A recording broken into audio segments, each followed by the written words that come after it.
Sean todos muy bienvenidos una vez más a este módulo de nuestro curso Ground School de la aeronave Cessna 150. En este módulo vamos a analizar y estudiar cómo es el motor, los controles e instrumentos del mismo. El Cessna 150 es una aeronave monomotora que utiliza este motor aquí, el Continental Oscar 200, ¿no? ¿Qué significa el Oscar 200 y el Alfa, ¿no? El Oscar es de cilindros opuestos, ¿no? Opposited del inglés. 200 pues significa cilindradas en pulgadas cúbicas, ¿no? Y el alfa de aspirado. Este motor consigue entregar una potencia de 100 HP a 2750 RPM en el nivel del mar. Y aquí algunas otras características. Es un motor aspirado. ¿Qué quiere decir que el motor sea aspirado? Que la mezcla aire-combustible entra en nuestro motor mediante la presión diferencial. Es decir, no existe ningún turbo que direcciona directamente aire para el motor.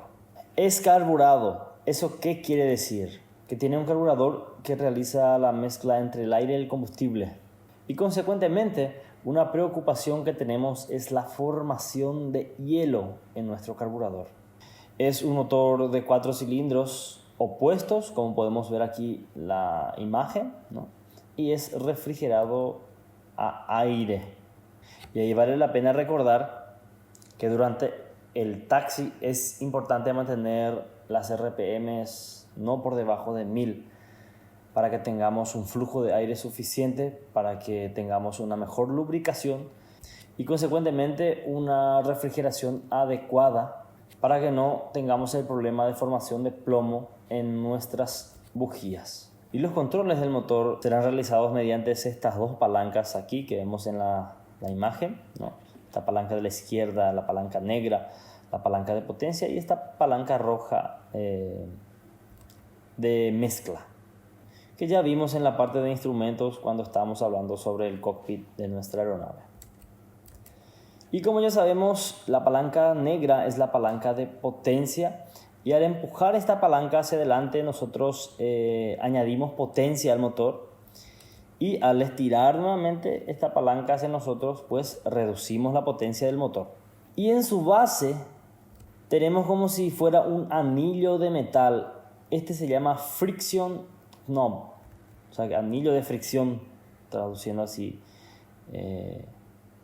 Podríamos llamarlo, ¿no? Y mediante esto podemos controlar la fricción de nuestra palanca de potencia, ¿no?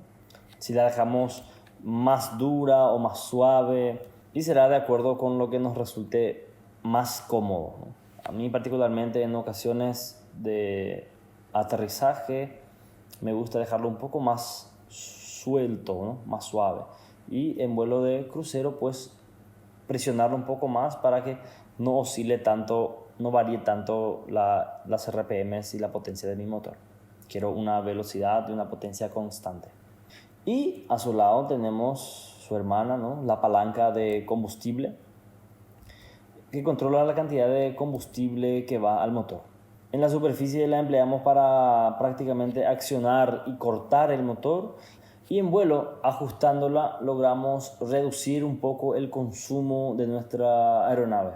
¿Y cómo utilizamos esta palanca? Ella suele tener un botón bien aquí, más o menos similar a este, ¿no? En esta ocasión el simulador no lo trae, pero podemos presionar ese botón y desplazarlo así de forma más rápida. Caso contrario, podemos rotar esa palanca, ¿no? Contra las agujas del reloj estaríamos reduciendo combustible y consecuentemente a favor de las agujas del reloj pues estaríamos añadiendo combustible a nuestro motor. Es lo que utilizaríamos para hacer un ajuste más fino, y tengamos cuidado de no confundir estas dos palancas, porque ya hubo casos de pilotos, incluso tengo un conocido mío, un instructor, que su alumno en la hora del despegue pues quiso reducir potencia o no entendí muy bien, pero terminó por cortar el motor, ¿no? Se quedó con el apodo de Miss Turiña por causa de la mezcla, ¿no? Entonces, mucho ojo a eso. Y en la parte de instrumentos del motor, vamos a recapitular algo que ya vimos en clases anteriores, ¿no?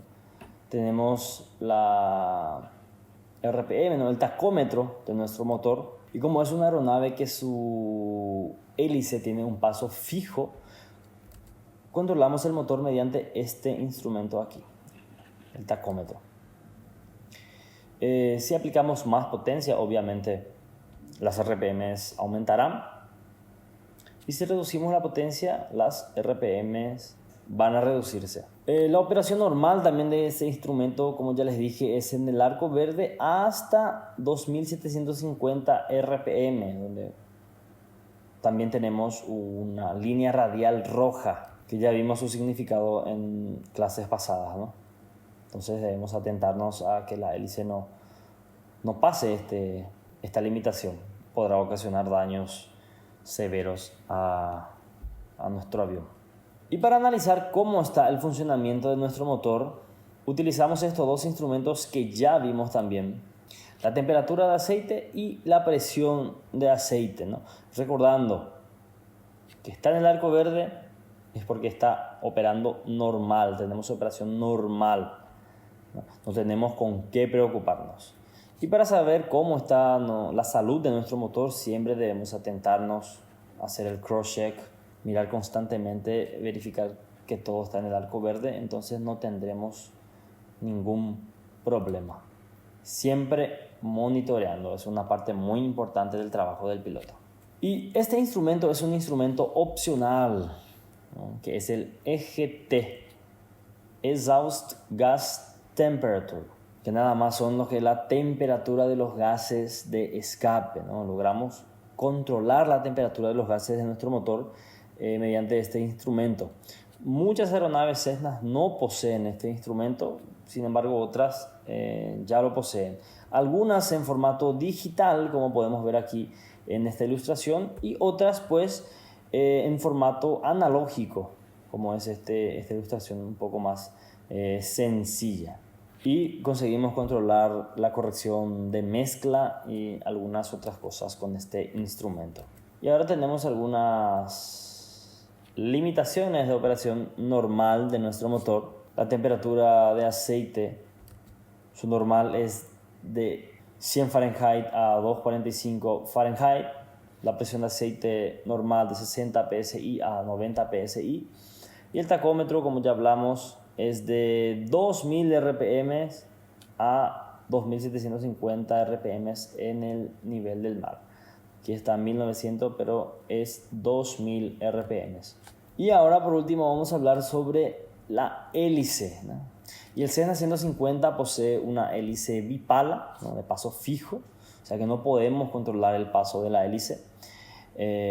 Por ese motivo no tenemos la palanca de propeller en nuestra aeronave. Tenemos aquí el modelo Macaulay y el modelo Sensenich. El modelo Macaulay es el 1 Alfa 102 Oscar Charlie Mike 6948. Parece difícil recordar el modelo de nuestra hélice, pero es interesantísimo que sepamos esto, ¿no? Tiene un diámetro máximo de 69 pulgadas y un diámetro mínimo de 67,5 pulgadas, ¿no? Y aquí tenemos la hélice Sensenich, el 72 Charlie Kilo Sierra 6. Mayoritariamente veo hélices Macaulay, ¿no? Pero no se preocupen en caso vean una hélice de otro modelo, como es la hélice Sensenich.